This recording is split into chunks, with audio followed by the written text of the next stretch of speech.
Halo semuanya, salam sehat. Selamat datang di podcast ini.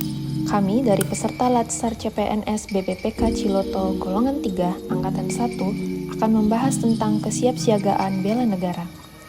Bela negara dapat kita lakukan melalui profesi kita masing-masing. Penasaran? Yuk, disimak ya.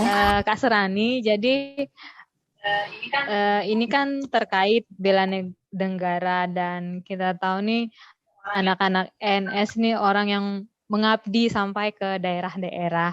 Nah, sebelum cerita lebih lanjut itu bisa boleh perkenalan dulu itu NS keberapa dan kenapa ikut Nusantara Sehat. Terima kasih Kak Siska atas kesempatannya.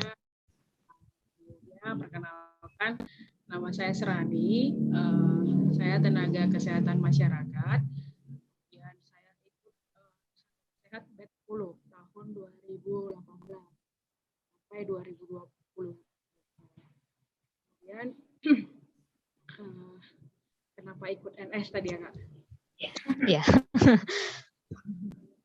Sebenarnya yang lalu itu 2018 kan saya tamat 2016 awal gitu, tamat kuliah. Jadi rentang tahun itu memang sedang mencari pekerjaan. Terus kemudian datanglah informasi tentang program Kementerian Kesehatan tentang tim Nusantara Sehat. Jadi ketika memang kebetulan sejurus dengan jurusan saya, jadi saya mencoba daftar. Jadi awalnya saya mendaftar itu 2017 sebenarnya gitu. Cuman baru dipanggil 2018. Memang karena di tahap sedang mencari pekerjaan, kebetulan sesuai dengan jurusan, saya daftar sehat. Oke, berarti NS angkatan 2018 ya. Dan berarti dulu di ininya diperlengkapinya di Ciloto kan ya? Iya. Oh ya, Kak Sarani bisa suaranya agak digedein ya ini nanti. Oke, ada pertanyaan selanjutnya dari teman-teman. Dari Kak Elisa kali ya. Ya, Kak Sarani, izin bertanya, sewaktu mengikuti kegiatan NS tersebut, apakah ada tantangan atau hambatan yang ditemui saat mengabdi, dan kalau ada gitu Kak, bagaimana cara mengatasinya saat memberikan pelayanan tersebut? Terima kasih. Oke, baik. Terima kasih Kak atas pertanyaannya. Jadi di setiap pekerjaan pasti punya tantangan dan hambatan tantangan. Jadi waktu saya bertugas di Nusantara Sehat, saya tahu memang kami kan ditempatkan di tempat yang sangat terpencil. Gitu. Jadi segala kemungkinan bakalan ada gitu, kayak seperti tidak ada sinyal gitu, air susah gitu, atau jalannya tidak bagus gitu. Karena sebelumnya juga kan saya bekerjanya sempat di Jakarta gitu, sempat bekerja di kota gitu, kota besar. Tiba saya harus bekerja ke daerah terpencil ya, mau nggak mau harus siap gitu, karena kebetulan juga waktu kita pelatihan datang dari puskesmasnya, kepala puskesmasnya mengatakan air di sini susah, di sinyal di sana susah gitu. Jadi ya udah mempersiapkan diri gitu. Jadi pas sampai di sana namanya kita ditugaskan, jadi ya kita terima gitu, karena untuk mungkin kayak kita untuk menyampaikan informasi ke masyarakat pun pasti terbatas, kita mau mencari informasi pun terbatas gitu, tapi tidak menghalangi semangat saya gitu. Jadi kalau memang kita harus mencari sesuatu, kita harus turun kota gitu. Jadi dari kota ke tempat saya tugas itu ada sekitar 1,5 jam gitu. Jadi kalau memang harus mencari informasi untuk yang bagaimana untuk memberikan informasi kepada masyarakat, ya wajib turun kota sekitar 1,5 jam. Dalam satu hari kita naik lagi supaya ada informasi. Kalau masalah lampu atau listrik memang kayak di sana itu kita cuma dapat kesempatan hidup lampu itu 12 jam. 12 jamnya lagi. Jadi yang benar-benar kita manfaatkan yang ada, bukan mengeluhkan yang tidak ada gitu. Jadi betul-betul memang kalau 12 jam ya, kalau misalnya butuh mencas HP ya kita cas HP selama 12 jam. Selama rentang 12 jam. Memang kayak yang lalu tuh saya tidak mempermasalahkan yang tidak ada gitu, tapi mengusahakan dengan yang ada itu. Gitu. Wes. Baik, terima kasih Kak Serani, luar biasa sekali ya Mm-mm. cara mengatasinya dan bisa beradaptasi dalam lingkungan yang baru dikenal dan tidak seperti yang di lingkungan tempat sebelumnya. Terima kasih Kak Serani.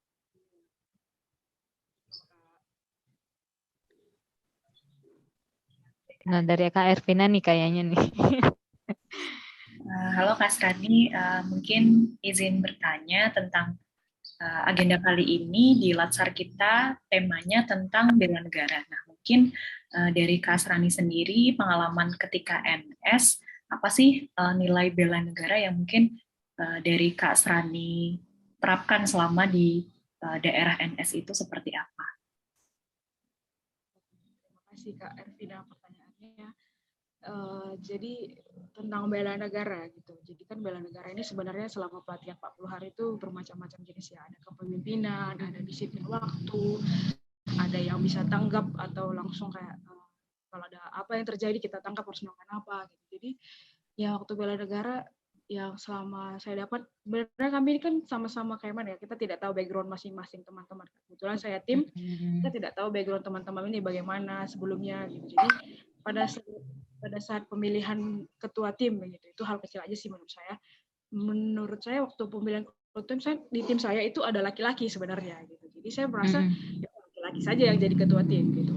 Ternyata teman-teman tim saya itu memilih saya untuk jadi ketua tim gitu, dan saya pun gimana ya, maksudnya kan kita nggak punya pengalaman sebagai leader, tapi ini kesempatan kita dilatih kok di sini. Jadi melihat dari proses pelatihan itu kayak memang kita harus siap dikasih tanggung jawab apapun. Yang di saat itu juga ya mau nggak mau saya harus terima sebagai tim gitu, karena soalnya itu kan kita satu tim 6 orang ya gitu. Maksudnya untuk memahami satu orang itu aja kadang sulit gitu, apalagi untuk 5 orang lain. Banyak Jadi saya orang. harus siap jadi ketua tim dan banyak yang harus saya bertanggung jawab untuk setiap tim. Maksudnya kan namanya sebagai leader gitu, tidak mungkin meninggalkan anggotanya gitu ya. Mungkin saya pribadi tidak terlalu suka mengurusin orang lain ya gitu, tapi harus dibebankan tugas sebagai leader gitu. Kemudian masalah kayak terjadi sesuatu. Yang lalu saya sempat mengalami pas penugasan itu COVID, sekitar ada 6 bulan saya masih di sana, 6 bulan lagi saya masih terjadi COVID gitu. Jadi kita juga harus tanggap gitu, tidak langsung apa nih harus yang kita lakukan, apalagi saya sebagai tenaga kesehatan masyarakat, sebagai promosi kesehatan apa yang salah. Jadi memang tidak ada juga untuk berpikir bagaimana, memang harus langsung memberikan informasi, apalagi daerah terjauh kami, daerah wilayah kerja kami itu 2 jam gitu dari puskesmas, yang tidak ada sama sekali informasi listrik atau sinyal, atau mereka yang sama sekali masyarakat tidak tahu. Jadi mau nggak mau turun langsung memberitahukan, walaupun mereka tidak tahu apa itu COVID ya gitu, tapi tetap kita menjelaskan kayak mana di sana. Jadi memang selama bela negara itu yang kayak tanggung jawab, kayak memang harus kita punya amanah menjalankan tugas selama 2 tahun mengabdi, ya benar-benar mengabdi. Jadi waktu 40 hari itu benar-benar berguna gitu untuk selama 2 tahun di sana. Luar biasa ya Kak pengalamannya. Mungkin ada pesan yang ingin disampaikan untuk generasi muda bangsa untuk siap menjalankan bela negara gitu Kak. Mungkin ada sedikit pesan dari Kak Sradi.